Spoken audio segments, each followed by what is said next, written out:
Bienvenido otra vez más a este último video de análisis de la cofradía. En este caso vamos a ver los cambios en habilidades, pero también costes, fuerza, cambios más allá de la carta. Aquí vamos a ver muchas cosas interesantes y vamos a partir fuerte, porque, por ejemplo, ya vimos el tema de que hay cartas que cambiaron absolutamente nada, no cambiaron nada, como Anubis, por ejemplo, que tenemos acá, cartas que cambiaron ilustración, pero nada más, y otras que se le agregaron ataques o algún cambio de habilidad. Ahora vamos a ver. El primer cambio es Oráculo de Delfos. Aquí hay algo muy curioso. La nerfearon. Un 0 que genera 5 y el otro 0 que genera 4. Pero ¿qué pasa? Al no tener el mismo nombre, son dos cartas distintas. Así que en un deck podrías perfectamente tener un Oráculo de Delfos y un Oráculo. Nice. Lo que hace muy roto este bloque porque puedes tener 9 oros para generar. Muy curioso y da para pensar cómo iban planificando las cartas. Siguiente cambio como más representativo, la espada real, que se le agregó una habilidad.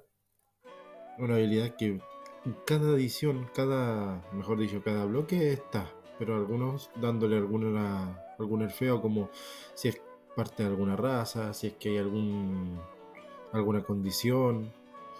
Este sería el principio de los oros con habilidad bonificadores. Generalmente antes era para acelerar, en este caso era para hacer algo más.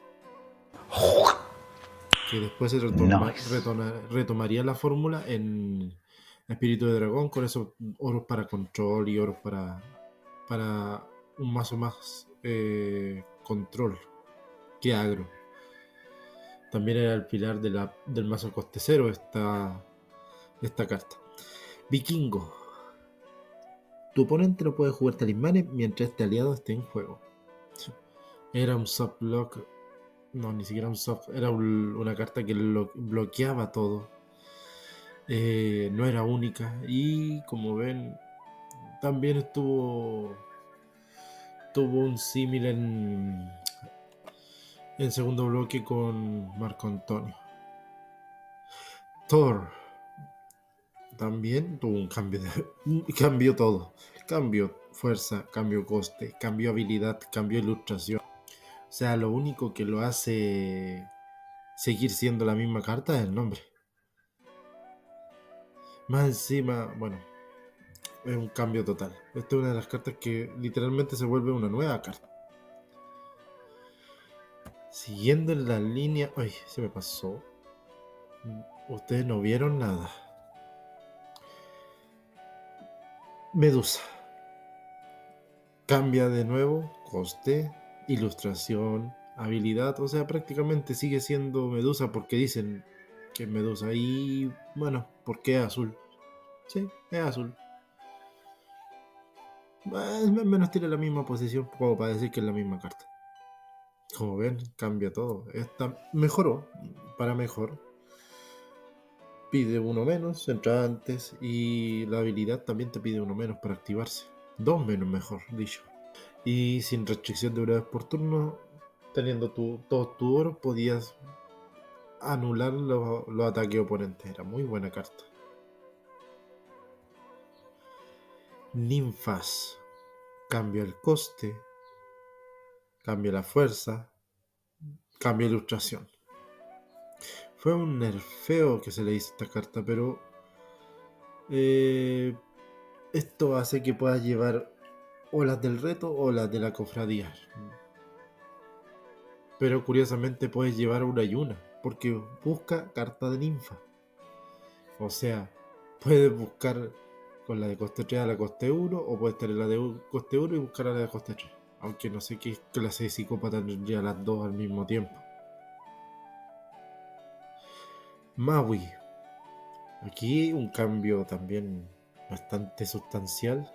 De un 6-4 a un 0-4. Pero le teníamos que agregar una peguita. Cuando entra el juego, descarta 2 cartas de tu mazo y una de tu mano. Bota 2, descarta una. Pero tenías un 0-4. Armaba unos combos de reanimación, pero se jugaba más que nada en el mazo coste 0. Muy bueno igual. Por eso también subió a real la frecuencia. Una cartita muy bonita. Duende. Cuando entra el juego, tu oponente bota 4 cartas de su mazo castillo. Esto fue un buen impulso que tuvo. El mazo daño directo. Pedía lo mismo, pero atacaba un poquito más. Fue esto un buen rework. Vista hasta la saciedad, porque era muy, muy buena. Y hablando de cartas buenas, Kelesuf. Cuando entra en juego, muestra la primera carta a tu mazo. Si es una carta de aliada, ponla en juego. De lo contrario, bótala en el cementerio. Esta carta te servía para sacar el Thor, para sacarlo también para los dragones. Esos que pedían 6-6, 8-8. Era para reclutamiento. Un mazo bastante loco se pueden venir a la mente, pero podías. Incluso ese licántropo, titán licántropo que había 10-12. O sea, todo era posible en esta edición. Tenía en este bloque. Rompeoro, reclutamiento, todo. Reanimación. Monos pesados. Minotauro. Cambio de coste, cambio de habilidad, cambio de ilustración. Un rework casi completo. Pero el mismo ilustrador, por lo menos, lo único que mantuvo. Como vimos ya en el análisis de las ilustraciones, tiene muy buen cambio el tipo de ilustración y en el estilo. Así que se agradece por cada aliado que tengas, gana uno la fuerza. Un buen muro, una buena carta de ataque, que para rellenar se tomaba como carta bestia. Hadas. Al entrar al juego puedes buscar en tu mazo castillo. Bueno, esta carta después le hacen posteriores ratas, pero el oráculo oficial es buscar una copia de tu mazo castillo y ponerla en juego. Esto sería como el escarabajo de las arenas de la cofradía. ¿Ven? Si hay mucho eco ahí. A lo largo de la historia de Mir. Grifo. Este fue uno de los mejores bufeos que pudo tener una carta. Pasó de un 5-2 a un 0-3. Que si hace daño al mazo castillo debe ser barajada en su mazo en el mazo. Y lo otro es que es imbloqueable. O sea, bueno, va a tener que esperar un turno, pero nadie va a usar un removal en esta carta. Tendrías que estar muy desesperada para poder ponerle algo para irse, a menos que sea algo para desterrar. Es un daño de 3, literalmente gratis. Así que, una carta muy buena. Y, como digo, mazo coste 0 lo pedía obligatoriamente. El Alicanto. De un 3-1 sin habilidad pasó a un 3-0. No muy bien, pero la habilidad. En todos tus turnos gana 1 la fuerza permanentemente. Iba creciendo de a poquito si tú lo dejabas. De a poco, iba creciendo. Había cartas mejores, sí, pero tampoco era muy mala. Recuerden que los duelos, dependiendo de los decks, podían durar unos 4 turnos, 3 turnos. Entonces sí eran cartas que podían ver juego. Podían durar más incluso, pero si te tocaba un rompeoros bien armado, no eran muy largas las partidas. Ogro, por cada turno, por cada uno de tus turnos que no sea declarado atacante, ojo, hay pequeña diferencia con el alicanto, gana 2 a la fuerza permanentemente. ¿Qué puedo decir del primo de Shrek? Aunque sea uno, iba a ir sí o sí en el mazo. Sisiutl. Paga 2 de oro y un aliado gana 2 a la fuerza por este turno. Simple. Paga 2 de oro y un aliado gana 2 a la fuerza. En realidad no había mucho que hacer ahí porque habían cartas que hacían que ganaras más fuerza por menos. Pero También estaban los chamanes que por cierto coste hacía que los demás tuvieran fuerza cero. O sea, había modificadores de fuerza mucho mejor. Pero está. Num. Una carta muy buena, mazo coste cero, mazo Gagro, cualquier Nice. mazo. Era muy agradecido tener esta carta. Puede atacar contra el juego y todos tus aliados son imbloqueables. Este era el pseudo finisher que había. Después había un orito por ahí que vamos a ver después, quizás de espíritu de dragón, que hacía combo con las cartas imbloqueables. Osiris. Mientras esté en juego, tus totems no pueden ser destruidos. Era la respuesta a ciertos limpiamesas que habían. Y había unas combinaciones muy hermosas. Entonces te permitía tener te permitía tener dos oportunidades de limpiar la mesa y conservar tus oros. Había muchos limpiamesas globales, así que después podríamos, si el público lo pide, ver algún análisis a futuro. Centauro. Cada vez que ataca, gana uno la fuerza permanentemente. Una bola de nieve. Primer turno es un 1-1. Segundo turno es un 2-2 y ataca, obviamente. Segundo turno estando en juego, o sea, lo juegas, esperas un turno. Tu segundo turno es un ataca. Tu tercer turno es un 1-3. Después un 1-4 y así va siguiendo. Y aunque no lo crean, habían cartas que permitían jugar un turno extra. Habían cartas que permitían hacer más cosas. Entonces, Centauro te permitía hacer muchos combos interesantes. Se vio y se sigue viendo en los mazos de primera era. Y por Lilith, última carta que tuvo habilidad, cambia su coste, cambia su habilidad, le dan habilidad. En batalla mitológica tu oponente no puede jugar habilidades de carta. O sea, era algo que te permitía defenderte. Y bloqueaba muchas cartas del oponente, así que permitía que tú jugaras agro. Era el mejor amigo de las cartas, de los mazos agro, Lilith. Y más encima, como costaba poco, era muy, muy interesante, muy querida. Ahora vamos con el mundo gótico. Ah, no, miento, hay un último cambio. Wonginas, que cambia de coste 3 a coste 2. Y intercambia la fuerza por el coste de las cartas.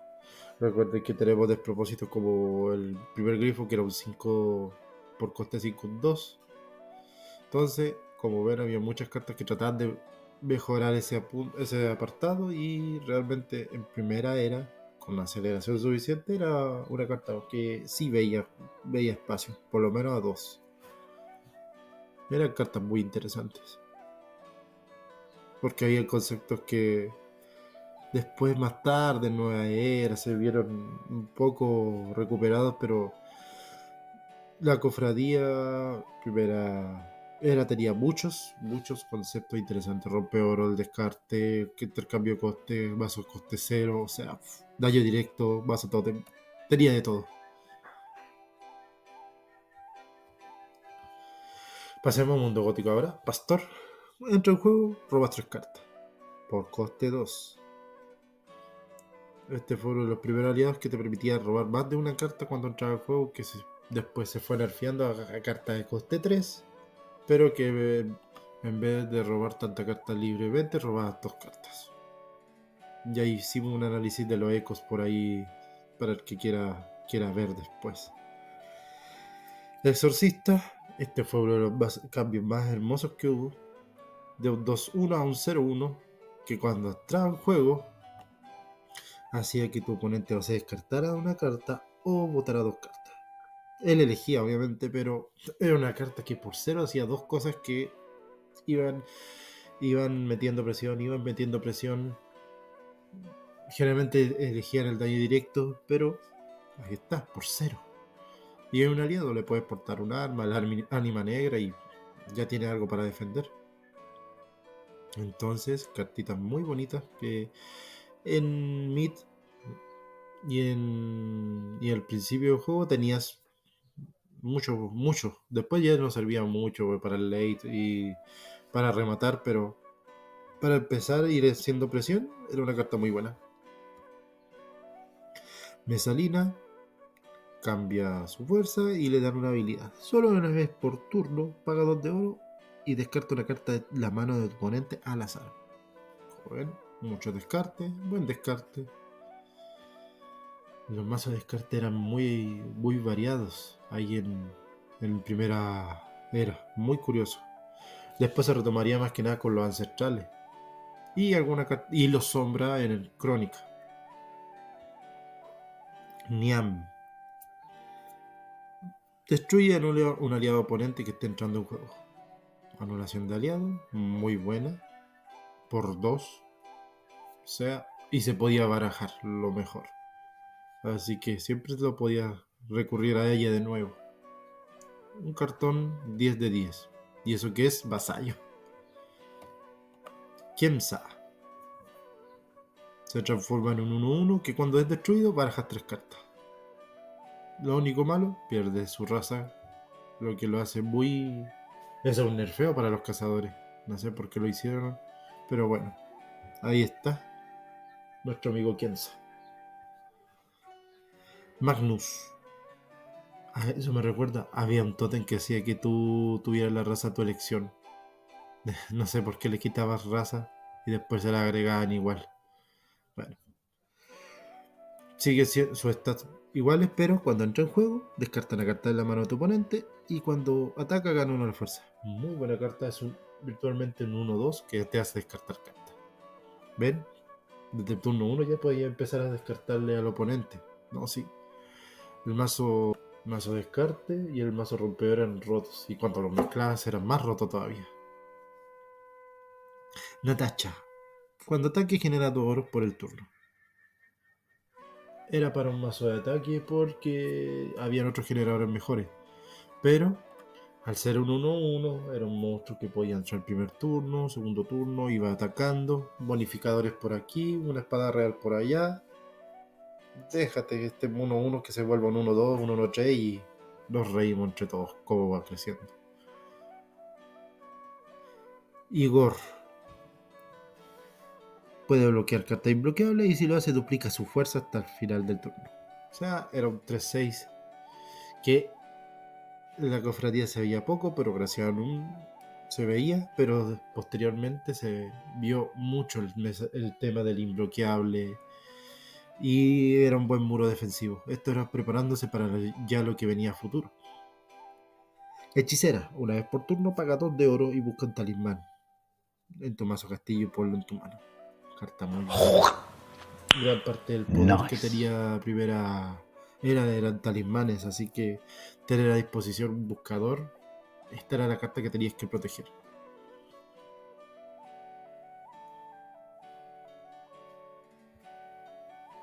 Espectro, cuando entra en juego puedes ver la siguiente carta de un mazo castillo.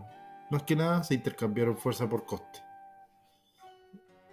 Sinceramente yo no la hallo muy relevantes, pero sí los mazos de la época me acuerdo que llevaban las 3 por alguna extraña razón. Quizás sería para hacer lanzar algún daño directo, porque recuerden que también en el Ragnarok estaba Forja de Enanos que te permitía por último ir viendo algo. Enjambre. Los aliados en juego ganan 1 a la fuerza y no pueden ser bloqueados. Barcidanum continúa con su raza, está esa dinámica media rara. Y como digo, parte del mazo coste cero o el mazo agro también. Damne y Gregor. Antes de atacar, tú decides si es imbloqueable o no. Habían algunos targets para cartas de imbloqueable, entonces tú decidir si un turno era o no era bastante beneficioso, era una ventaja. Y nada que decir, es una carta muy buena. Una vez más le conservaron la raza, lo que es extraño. Y quiero que se fijen en algo. En el hacha de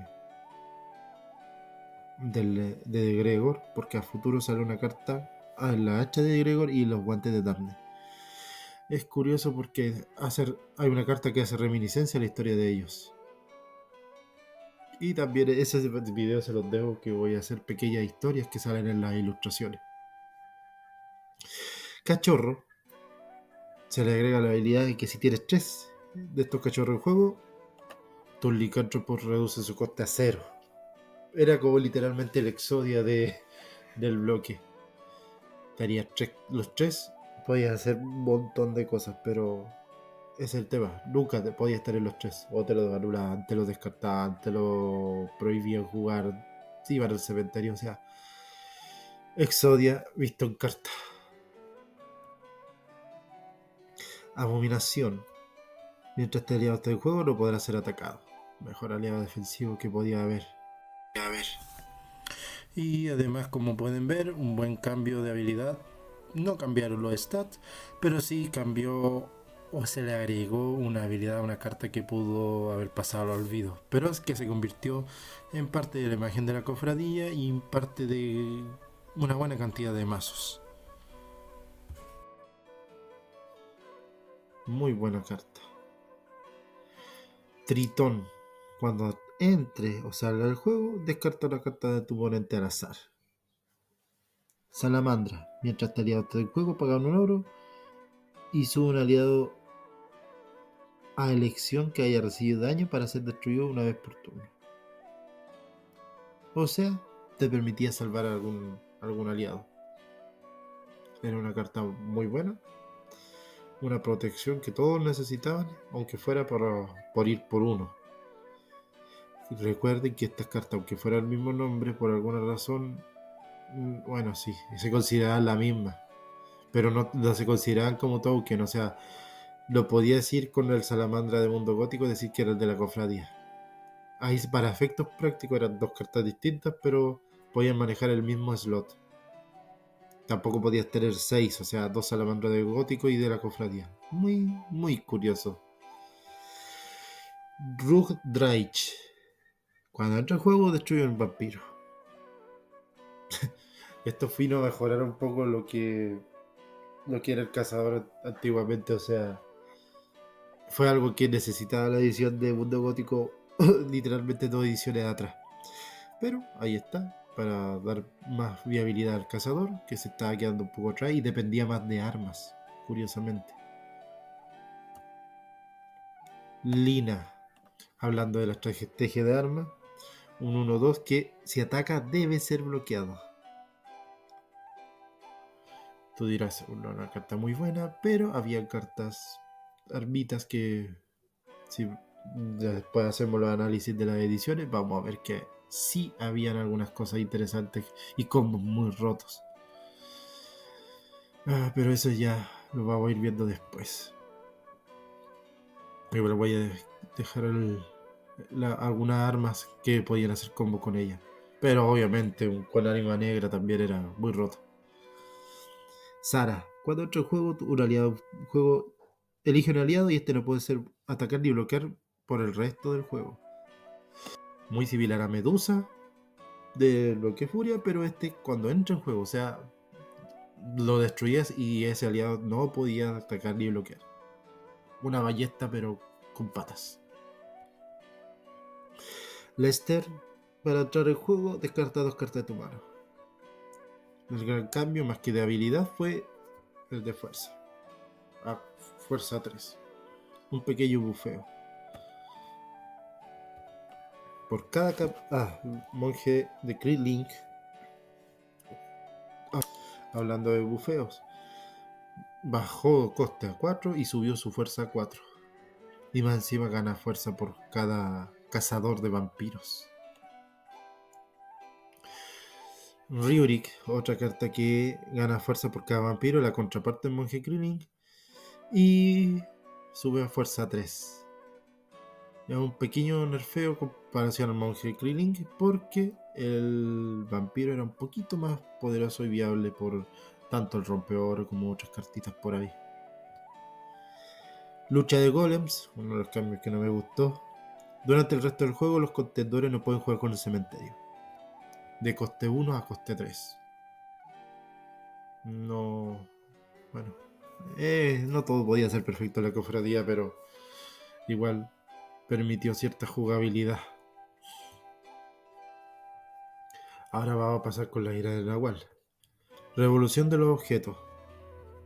Busca la carta de aliado en el castillo de tu oponente y ponla en juego en tu línea de defensa. Una carta muy hermosa, rota, y que en la cofradía le bajará al coste 5. Mazos control no había mucho, pero para ir fastidiando, imagínense un, un oráculo de Delfos en la cara y jugar esta carta. Y si no te la anulan, era una carta muy troll. Muy troll. Quizás cuando arme algún mazo de primera era la voy a tratar de integrar alguna estrategia. Para la estrategia de control estaría muy buena. Y jugarle un Inti a la cara al oponente. O una quilla. Cacería del Peyote. Ah, lo otro volviendo. Porque no te dicen nombre, sino busca una carta. Genera 2 oros virtuales para talismanes, arma o tótem. Y la de la cofradía la nerfean para generar solo para armas o tótem. Imaginen que en ese tiempo estaba Drakkar, que hacía lo mismo. O sea, tenías tus 3 Drakkar y jugar esto. Uff. Sí, por eso la generación de oro en primera era espectacular. Era un bloque tan roto que igual lo hacía hermoso. Tezcalipoca, un pequeño nerfeo porque cuando entra en juego busca un tótem en tu cementerio y lo pones en tu mano. Cambio lo que dije, no era un nerfeo, era un bufeo.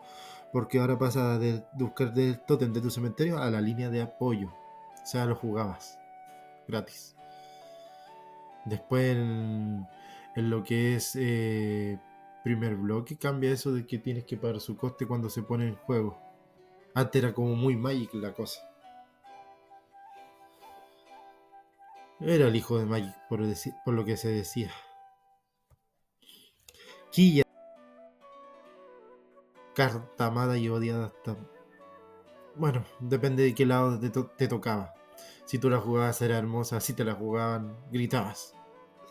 No se pueden bajar oros mientras este aliado esté en juego.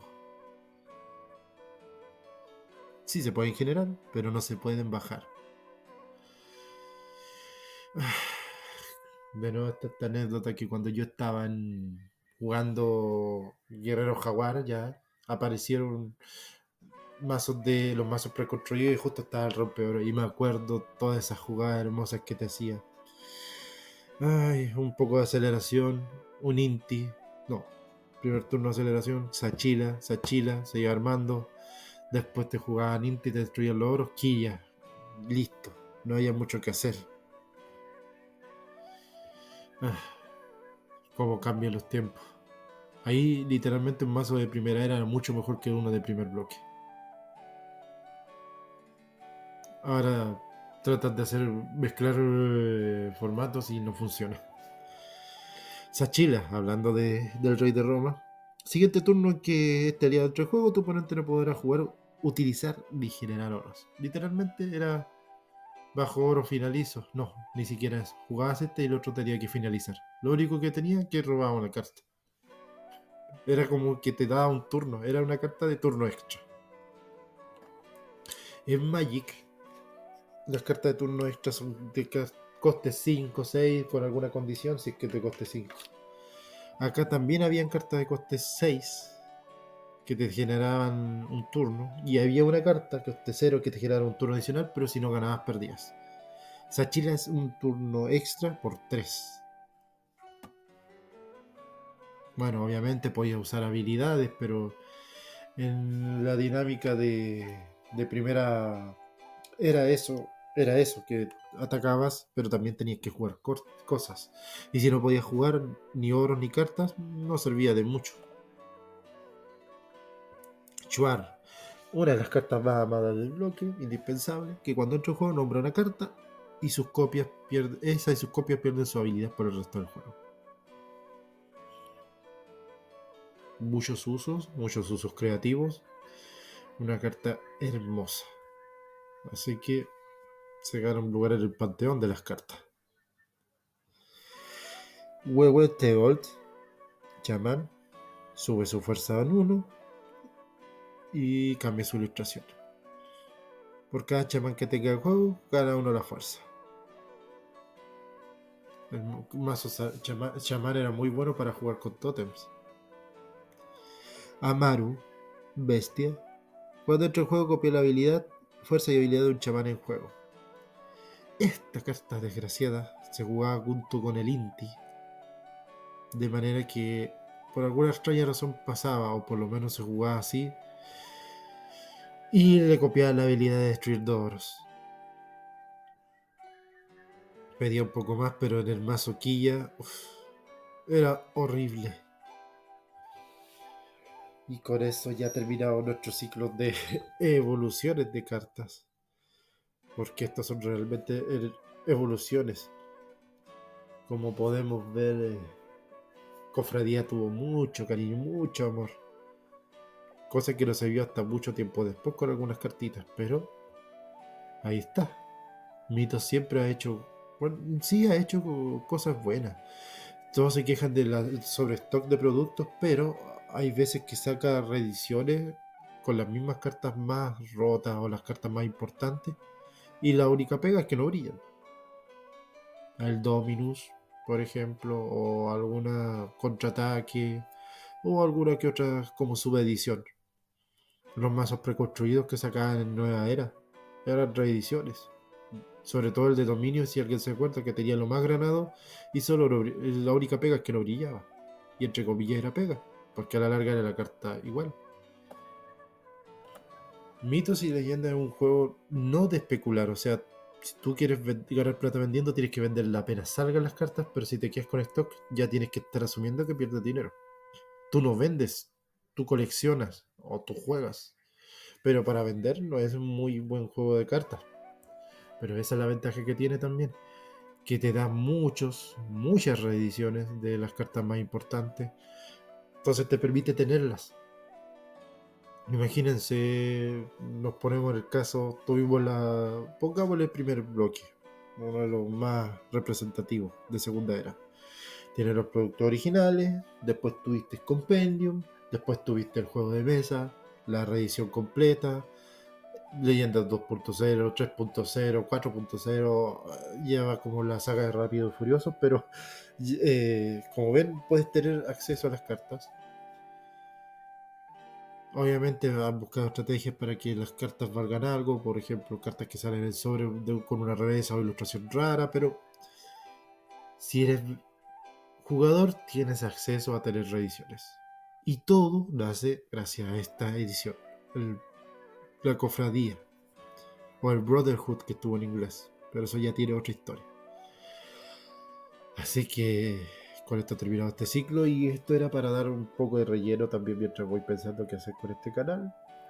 Tengo algunas curiosidades, tengo videos de historias que hay, o sea, hay cosas que se vienen. Y voy a hacer algunos videos más cortos ahora. Estos fueron de 30 minutos para adelante, porque creí que iban a ser más cortos de verdad. Y en base a eso después voy a hacer los análisis de Sumeria, que se los debo. Así que lo estamos viendo. Este video no sé cuándo va a llegar. Si va a llegar después de que se suban los otros, ya están de manera automática. Así que si hay algún cambio en la edición o la forma en que se ve, es por eso. Pero por mientras, gracias por la atención. Eso. Más que nada esto es para dejar un pequeño repositorio, mi granito de arena para lo que es ser un miltuber. Podemos crear un nuevo género, los miltubers. Suena como milf, mejor no, olviden eso. Pero bueno, nos vemos.